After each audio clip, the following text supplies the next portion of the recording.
నుదుటిన కస్తూరి తిలకం చిరునవ్వులు చిందే అదరం. అబ్బా, ఎవరు చెప్పారో గాని జగన్మోహన్ రెడ్డికి ఒక సలహాదారుడు చెప్తే మటుకు వింటాడు. తిలకం పెట్టుకుని సింధూరం పెట్టుకుని వచ్చారండి ఇవాళ మీటింగ్ కి. వైసీపీలో ఇక మీదట ఎన్ని చిత్రాలు వింతలు చూడాల్సి వస్తుందో అర్థం కావడం లేదు. ఈ బొట్టును బట్టి చూస్తే భయం కలిగింది జగన్మోహన్ రెడ్డికి అని అర్థమవుతుంది. ఎవరో సలహాదారులు ఈ బొట్టు పెట్టుకొని ఆయన నువ్వు జైలుకు పోకుండా ఉంటావు, నీకు ఆంజనేయ స్వామి యొక్క కృప ఉంటుందని చెప్పినట్టున్నాడు. అన్ని దేవతలు స్మరిస్తాడు.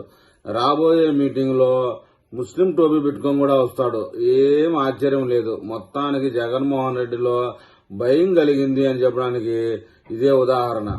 మొత్తానికి ఒంటిమిట్ట శ్రీరాముల వారి కళ్యాణం ఆ రోజు భార్యతో కలిసి ఆడికి పోవడానికి భయం.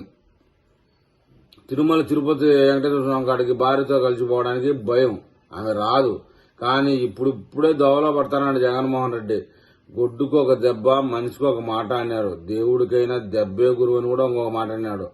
జగన్మోహన్ రెడ్డి చిన్నగా దోవలోకి వస్తున్నాడో ఏం పోవడం. మొత్తానికైతే నుదుటిన కస్తూరు తిలకం చిరునవ్వులు చిందే అదరం. మొత్తానికైతే ఆ మీటింగ్ వచ్చిన వాళ్ళంతా ఇది చూసి నవ్వుకోవడమే అయిపోతుంది. ఇదే కామెడీ అయిపోయింది మొత్తానికి.